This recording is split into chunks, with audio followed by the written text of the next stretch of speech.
You're listening to ChooseFI Radio. The blueprint for financial independence lives here.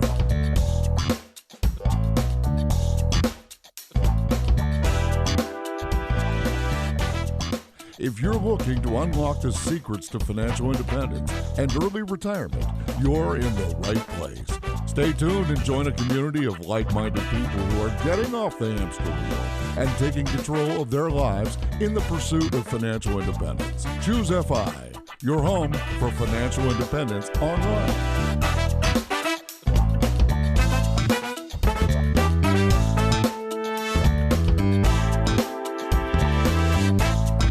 Today, we're speaking with Corbett Barr, indie entrepreneur, content marketer, and software developer, founder of Fizzle and Palapa, host of the incredibly popular Fizzle show, home for entrepreneurs online everywhere. Very excited about this conversation. Corbett has a FI story here, and he's done it multiple times. In many cases, this indie entrepreneur opportunity, this aspect of building a business online that has frankly never been easier than it is right now in the year 2020 and beyond. He was forging this path when honestly it was hard.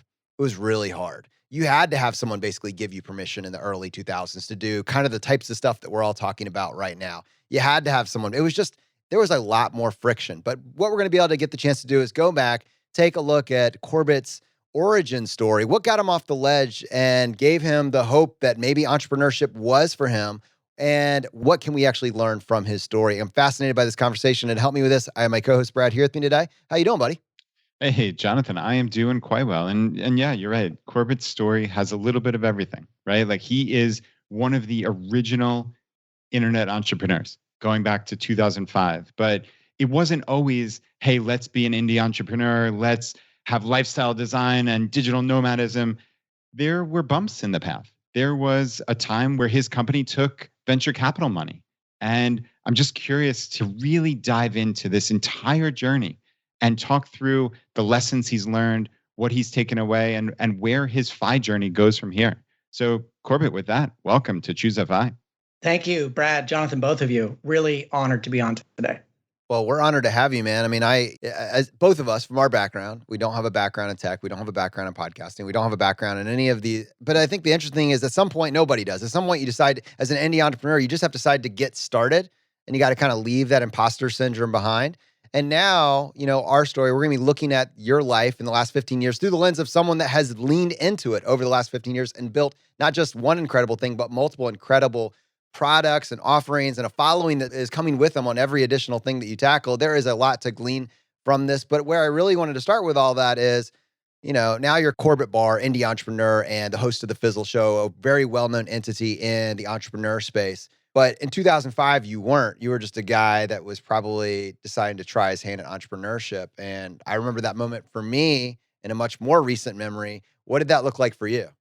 It was scary. I had built this version of myself in my mind that was, at the time, I was a consultant working in big Fortune 500 companies.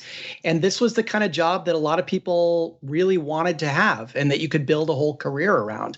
And, work hard, save your money, and eventually, hopefully have enough to retire comfortably, maybe somewhat early. This was long before I was aware of financial independence or FI as a topic. And it was before I had really considered entrepreneurship as an option. But I knew I had this sense that I didn't want to climb a ladder my entire career only to feel at the end like maybe the ladder was leaned against the wrong wall. And there was something that kind of kept nudging me towards being interested in and following entrepreneurship as a topic. So in those years, 2005, I knew I wasn't happy with my career. I knew that I wasn't wanting to be a consultant my whole life, but I was scared to take the leap. And luckily for me, a friend who I had known for quite a while, who had had some success at business in the past, asked if I wanted to get involved in a new project. And one thing led to another. I ended up being a co-founder in a project with him. But that didn't mean I didn't have to go through the whole mental exercise of thinking about what it would be to leave my job and my salary behind, and whether or not I had the guts to spend some of my own savings trying to get that business off the ground. Corbett, what did your financial life look like at that point to be able to take that leap? I assume, going back 2005, right? Like it's one thing to go out on your own in 2020 when it's still, for some people view it as risky, right? And their family and friends try to talk them out of it in 2020. But 2005, this is a whole different thing. Like, what did your finances look like? And I guess the second part of that question is, what on earth did your family and friends think about this? Well, I hate talking about things that happened 15 or 20 years ago because it makes me feel a little old. But bear with me for a second, because before 2005, I learned a really painful lesson. And this is something that maybe some people are learning right now during this crisis that we're going through. In 2000 and 2001, we had a massive financial crisis.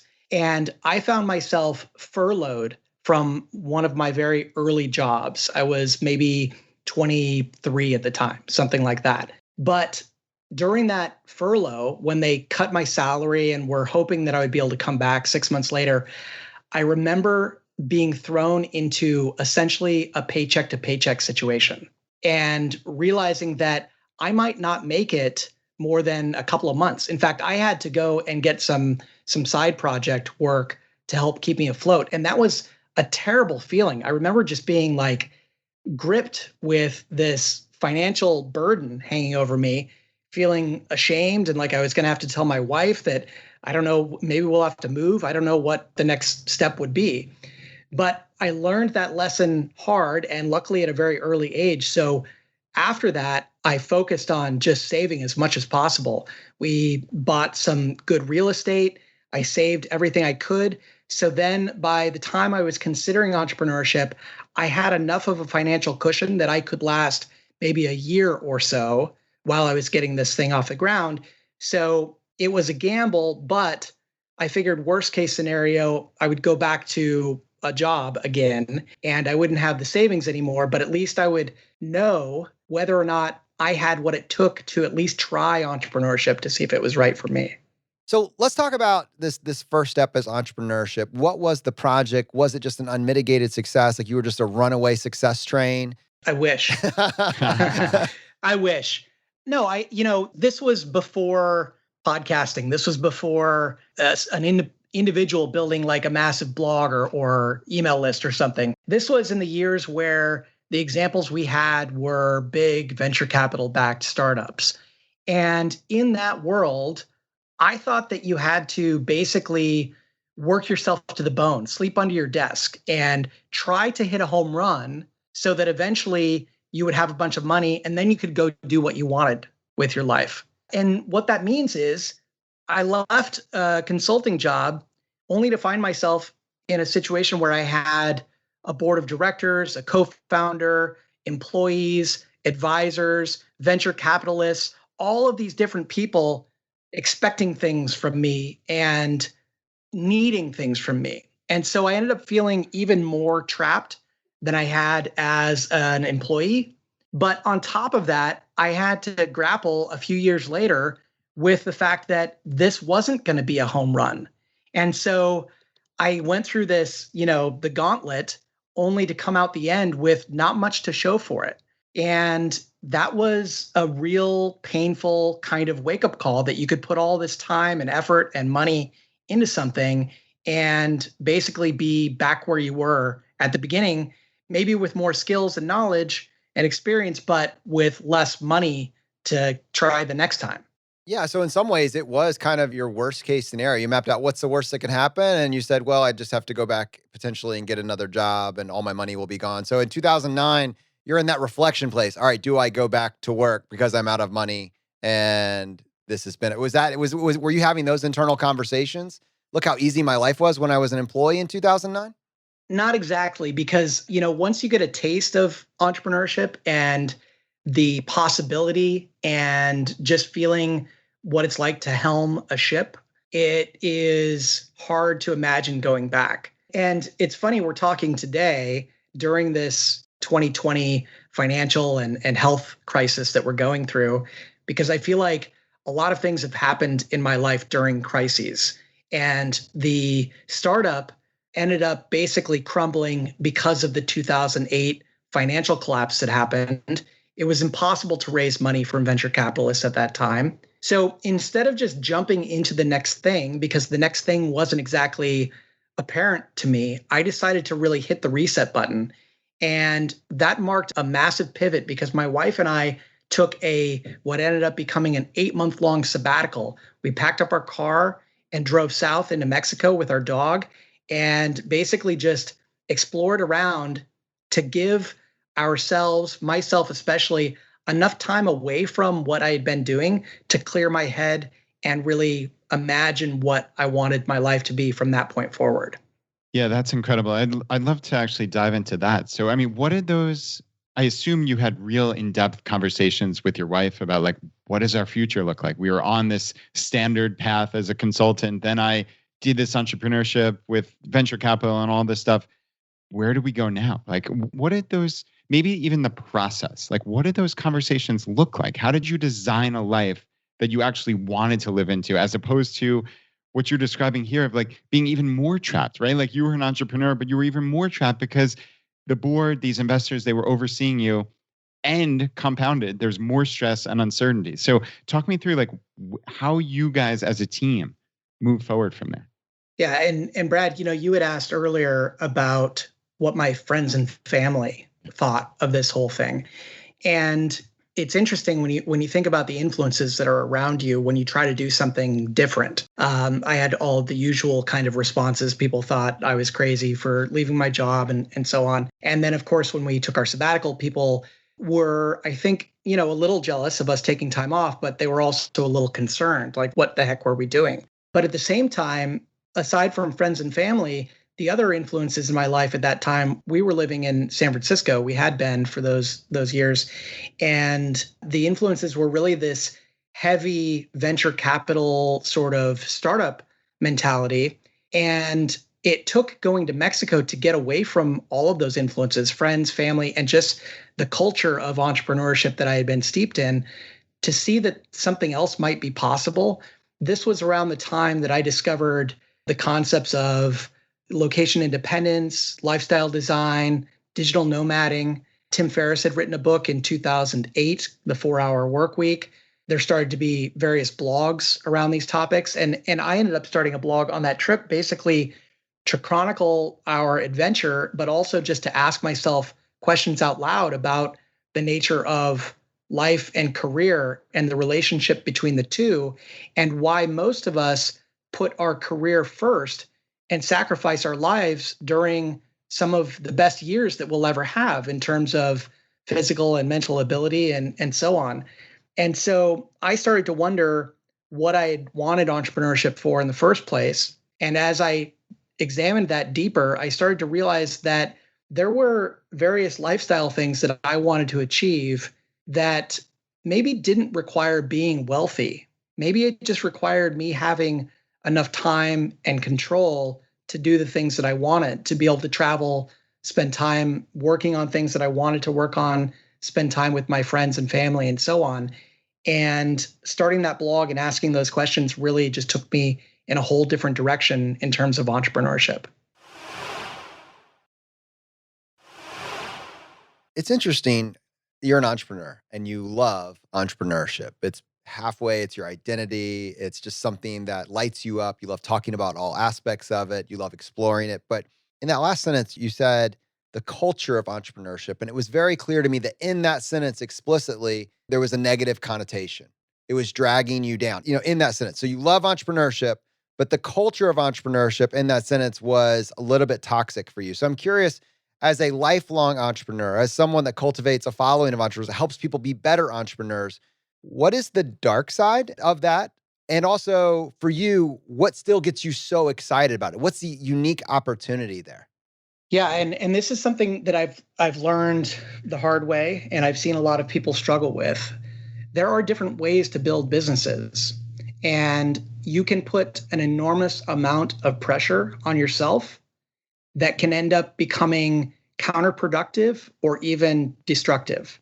If you obsess basically to the detriment of your health, especially your mental health, you can obsess about your success and the success that other people are having. And you can really put yourself in a corner that can be difficult to get out from. I think there's a much healthier way to go about it. I think this is much more common today. But again, that culture of Silicon Valley entrepreneurship that you've probably seen on TV shows and maybe you've heard stories about, it works for some people. And that's where you hear about these unicorn stories where people build billion-dollar businesses, but you don't hear about the path of destruction that it leaves in a lot of people's lives. And that's why I'm so happy that entrepreneurship has become democratized over the past 10 to 15 years. I mean, look, right now, we're talking over Skype on a podcast that's going out to thousands upon thousands of listeners. And this wasn't possible just 10 years ago.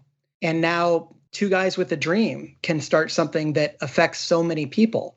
And so because that's possible, and because you don't have to take investment money, you don't have to have big name advisors and so on, you can really be in control not only of what you do, but of how you do it.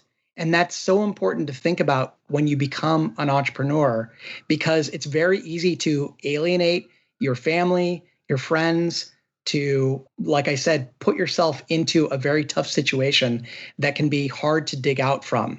So think about how you want to go about what you're doing, not just what it is that you're planning to build.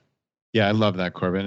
And going back to kind of that destructive concept of this one type of entrepreneurship, right? It's like, to your point, it's growth at all costs. It's getting that big exit, right? As if that's the only way for success, right? Like, it reminds me of, most people think the only way to success is a standard job. It's equally as insidious in their own way, as if one path is the only possible way to a successful life. And I think that's what we in the FI community, we've opened this up. In this case, for entrepreneurship, a lifestyle business is quite all right. Like, that can be a huge success for, as you said before, the decades you have on this planet to spend them how you want. That, to me, is what's important about life. Like, how do I want to spend my precious time? And so much of this is this keeping up with the Joneses, right? Like, with the entrepreneurship, like, who do you have to prove something to? You don't need to grow X% to prove something if your business is making enough money for you to have a wonderful life. And I think it's reimagining what success is ultimately. And I guess that's where I'm curious from here is, so it's 2009, you're in Mexico and you're designing a life with your wife. And what did your lifestyle business, like, what did this future business that was fledgling at that point, like, where did you go from there? Well, the other critical lesson that I learned at the time was that I had imagined for myself that I was going to develop some sort of a product again, probably a software product, and then go out and find people who wanted it. And this is what we had done with the previous startup. I just thought that I would go about it in a different way so that there wasn't as much pressure on me. But through starting that blog that I mentioned, I started to realize that instead of building a product and then going to look for people who might want it, maybe I could find the people who wanted something first and then decide what to build for them. So this idea of an audience-based business or an audience-first business came to me just naturally. But since then, I've seen it happen thousands of times to people. In fact, a lot of people these days start by building an audience, whether on social media or email or blogging or podcasting or YouTube. And once they have attention from a lot of people, it's easy, especially if you've chosen a topic or a journey that you're helping those people go on, it's easy to find out how you can help them in a deeper way and then build products there. And to me, that ends up taking a lot of the risk out of things, because the worst thing you can do as an entrepreneur is to spend many months or years building something only to find out that nobody really wants it or no one will pay for it. So by building a business audience first, you reduce a lot of that risk. If you build it, will they come? I don't know. We'll find out. So, I mean, to that point though, Corbett, like, what are you building the audience around? Like, are you building it around just random articles you're writing? Are you building it around a certain topic? Like, how did you go about this? And then I guess, how would you recommend someone today build this audience first business? Yeah, great question. I would advise people to do exactly what you two have done And not to say to build something in the financial independence space, but to choose a topic that people are interested in and that there's some momentum behind. In my case, as I mentioned at the time, this was after a big financial collapse. A lot of people were out of work. A lot of people were sitting there looking at their so-called career, realizing that it had crumbled around them and wondering, well, how can I get some more safety and security? Or if safety and security isn't a thing, maybe I should be doing something that will allow me to live a lifestyle that I want at least. And so I jumped onto those topics of, again, location independence, digital nomading, and lifestyle design. And I spent my first year writing about those, interviewing people who were doing those things, finding out how people who were location independent or who were digital nomads were able to do it. And today, I think we're starting to take some of this for granted because a lot of us are working at home. Even people that are in big corporate jobs are now working at home. But 10 years ago, it wasn't very common. And so that was a topic at the time that was gathering momentum.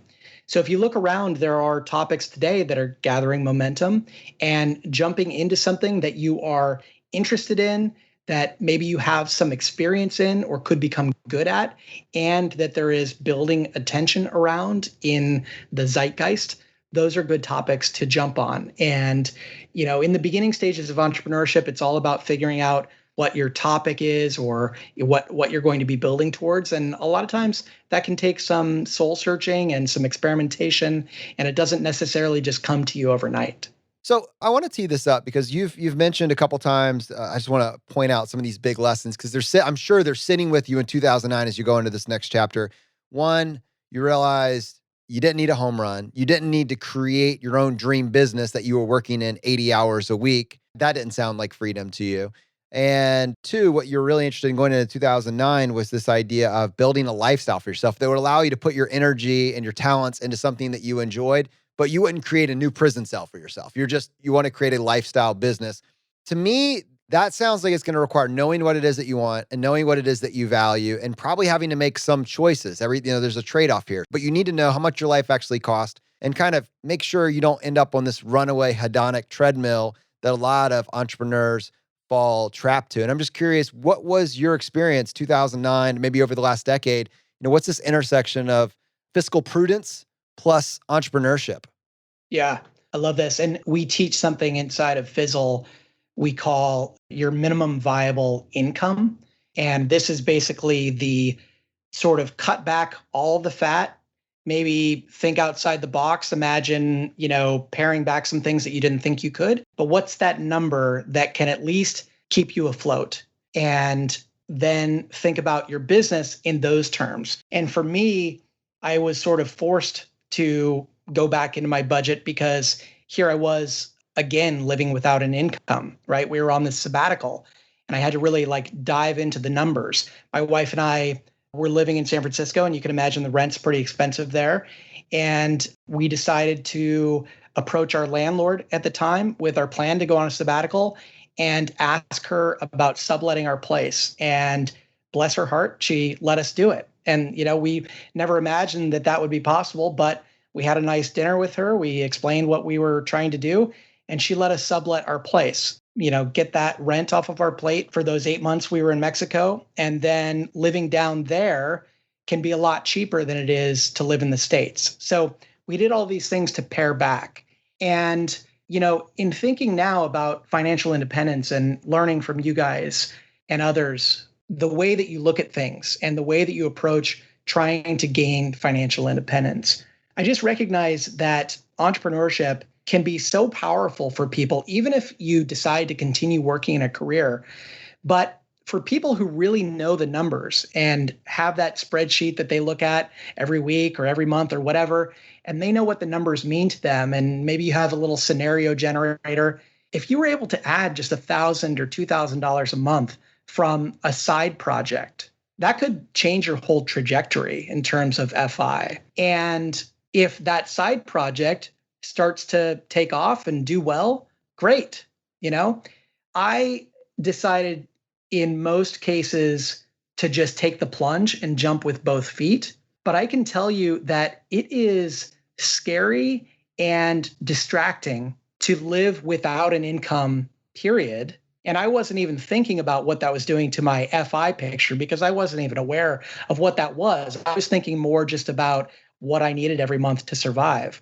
But it can be, especially as you watch your savings dwindle and you realize that you're getting closer and closer to the point where you don't have enough to continue on. And then you have to have that hard conversation with yourself about getting a job again or whatever that is. That can really influence your thinking. And so this other approach of building something on the side and then kind of seeing where it goes, that can be a great option for people as well. And I think a lot more people are doing that these days. Yeah. And Corbett, what's so interesting is that that other path is the path that I took, the side project, right? Kind of proving out. So I was a kind of just middle of the road tax manager doing, I mean, literally corporate state tax returns, if you could imagine something as awful as that. And I just started a website. I had read Tim Ferriss's 4-Hour Workweek. I knew a friend who had a drop shipping site for printer ink cartridges at the time. And I just got started and I picked up these skills. And it ultimately, a couple of failures after, it ultimately led to me starting my little Richmond Savers website where I was making that little bit of money, but I proved out that this could work. I proved out to myself, at least, hey, if I could work on this for 40 hours a week or more, who knows, I could make something of this. Maybe I could figure out ways to scale it. And then you're constantly putting things together. We call it the talent stack here at ChooseFI. It's like these little dots that you can connect from various parts of your life. So it's neat that you and I mean, I have no means been on this journey anywhere near as long as you, but 7-10 years is not all that short of a time. And we've taken completely different paths. But your point about building that audience first, right? Like that's what I did. I proved this out. And to everybody out there, like you have to figure out what works for you. I think that's probably what we would all advise, right? Is like at the end of the day, your comfort level is critical with, do you jump in with both feet or do you test the waters? And for people listening to this, I know, if again, you're the kind of person that's interested in FI and the principles behind it, you're probably somewhat conservative when it comes to your finances and being safe about things. And if you're going to approach entrepreneurship, you need to realize that there is a high chance of failure of at least one of the things that you try. That doesn't mean that you're a failure as an entrepreneur. All of us, or most of us at least, who become entrepreneurs have dozens of ideas that we started and didn't go anywhere, or maybe we got deep into it and then they blew up in our faces. That happens.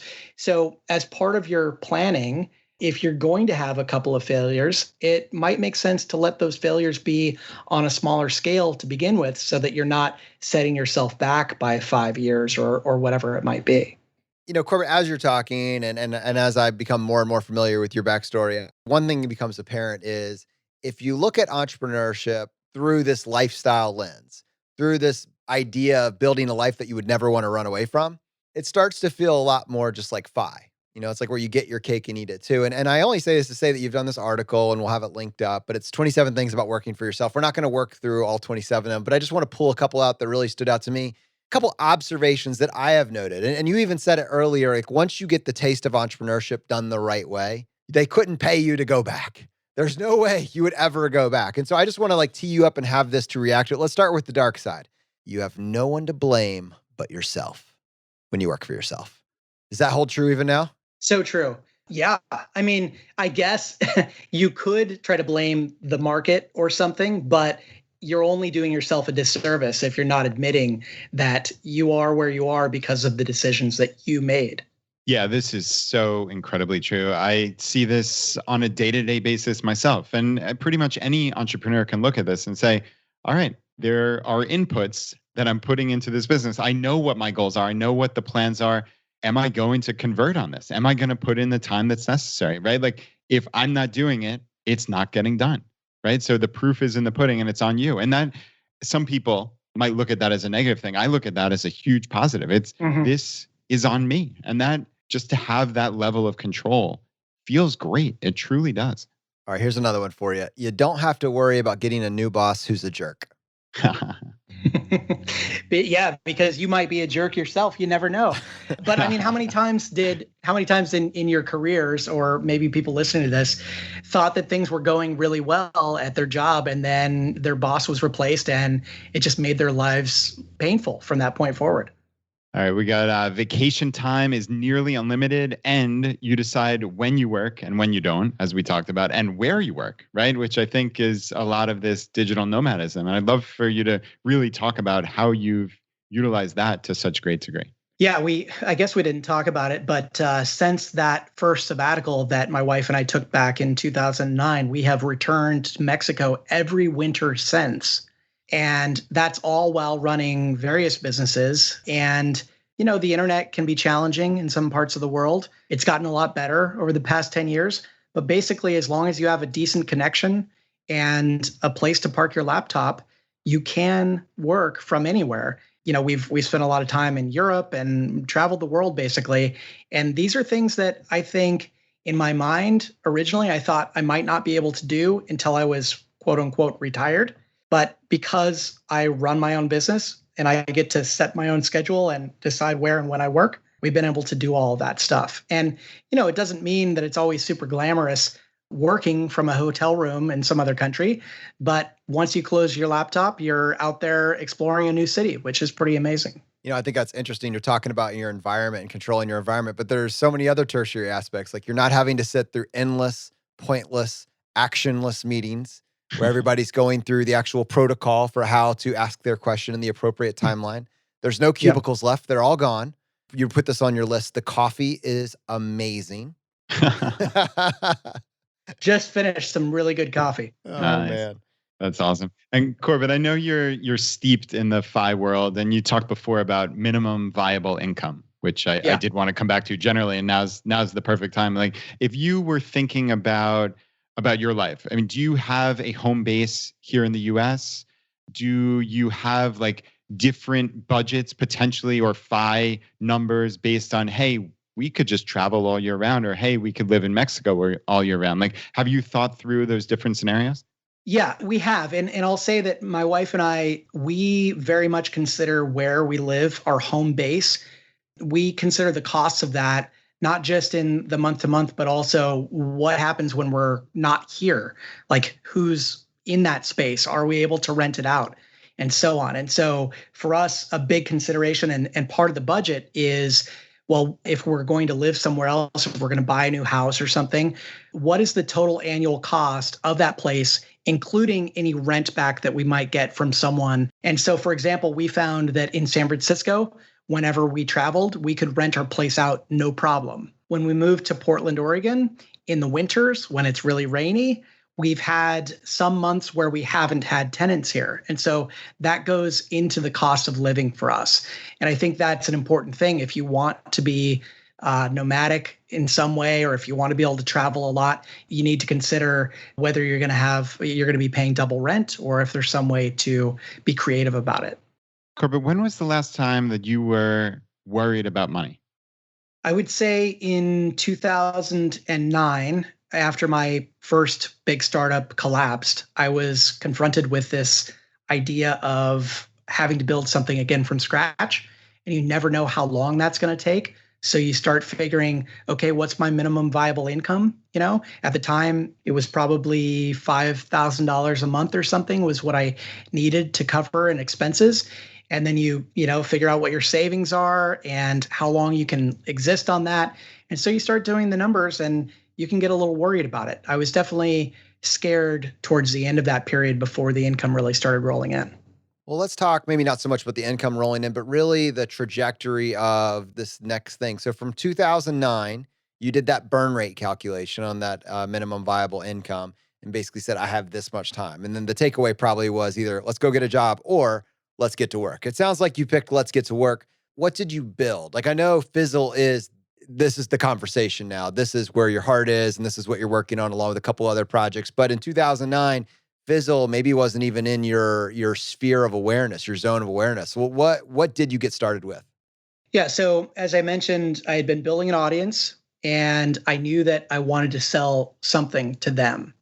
So I tested the waters by putting out a couple of free ebooks People really seemed to like those. These were on topics involving something known as affiliate marketing. And this was something that I had had some success with, selling other people's products and earning a commission basically online. There are some really big businesses out there that have built around affiliate marketing. Some people listening to this probably are aware of NerdWallet. It's a big site that you go to sometimes to find out who has the best credit card offer or something like that. And NerdWallet is basically a giant affiliate site. So I started talking about the success that I was having with that and ended up creating an online course around affiliate marketing. Once I had created that course, I moved on, created another course and built on the success each time until I had several courses out there about various aspects of building an online business. And on top of that, I realized that I wanted to layer on not just take it and do what you want with it sort of courses, but also I wanted to layer on some coaching and some community. And that's where the idea for Fizzle came about. Basically, take all of these courses, offer them as a package for one low monthly price, and then also show up every week, talk to people directly, find out how they're doing, give them some advice, help them find direction. And I've been doing that since 2012 now in the form of Fizzle, along with a podcast that we started back then that's up to 370 something episodes now. Corbett, one thing I wanted to ask. So, you built this audience first, right? And then the time comes to ask them, hey, I'm building something. I want you to pay for it, right? So many people get stuck at that hurdle. And I think it was probably mitigated because of the audience you were speaking to. These are people who had read Tim Ferriss and are thinking about entrepreneurship. So maybe a little bit easier for you, but I'm sure you've coached thousands of people in that situation, that first time they're looking to ask for money. Like, how do you advise people to get over that mental hurdle? Like, are there strategies? What do you tell them? Yeah, a couple of things. I mean, one is a lot of times it's actually more in the entrepreneur's mind than it is in the consumer's mind that people are going to be annoyed because you're selling something for the first time. Also, I find that it can be really helpful to ease into things by either just having some free consultations with people or by offering some sort of services. If you're going to build an online course, it's really easy to leave things out that are important to the students. And so by offering services and working with people one-on-one, you really start to understand all the questions that they have so that you can bake that into your product. So start with services. You can even offer a couple of them for free to begin with. As I said, I wrote an ebook and offered that for free and saw that that was very successful. So then I took the next step and built an online course that was for sale. And the first time I launched it, I actually offered a big discount in exchange for feedback from people and let them know that eventually the price is going to be, X, Y, Z. So there are ways to kind of ease into it, get your feet wet, and find out if people are really interested in the thing that you're creating. Yeah, this is great, Corbett. And I can just tell you, just from what Brad and I have personally observed, both in our own business and in those of our friends and the many people that we've interviewed, this is what it looks like. And it doesn't have to be scary. You don't have to bankrupt yourself. You don't need VC. You don't need anybody to give you permission. You can just get started. And I think those best practices, I just want to just say on the side, to kind of highlight everything you said, I agree with 100% of it. There's not a single thing that you said that I disagree with, that my perspective is different from yours. And I say, no, he's wrong. Like, in fact, it's more or less what we've done. It's what we observe. It holds true, and it's more true now than ever. And I hope people listening to this will just get started. I mean, I think entrepreneurship, I don't know if everybody needs to become an entrepreneur. I don't know if probably if you look at any point in time, there's probably less than 7% of the country that's going to be entrepreneurs at any given point in human. Like, we're not going to ever be in a place where 100% of people are or need to be entrepreneurs. But I do think that 100% of everyone out there, everyone needs to think like an entrepreneur, because it opens up so many possibilities. And this is what the thought process looks like. So, Corbett, people are listening to this. They kind of love the story that you shared. They want to find out more about some of the courses that you've bundled together and about the podcast and the culture and the community that you've created. What is the best way for them to do that? Yeah, two things. If you love podcasts, you can check out The Fizzle Show. You can find that anywhere you listen to podcasts. And you can also head over to our website, fizzle.co. We have tons and tons of free articles there. We've written a blog for, coming up on 10 years. So check that out at fizzle.co. All right, man. Thanks for coming on the show today. This has been fantastic. Awesome. You guys are true professionals, and can't wait to hear this in its final form.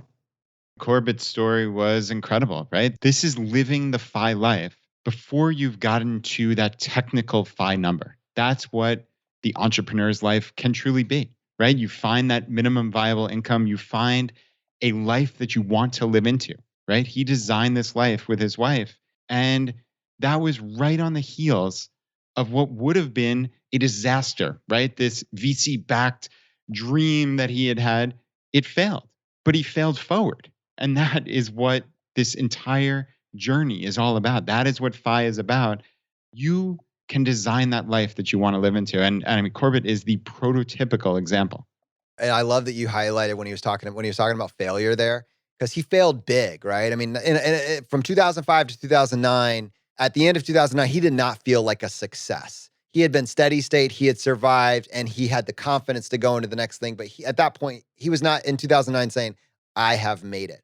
So for him to be able to draw on that experience, though, and still, from his perspective now, say, failure is not something to be avoided, or don't try because you might fail.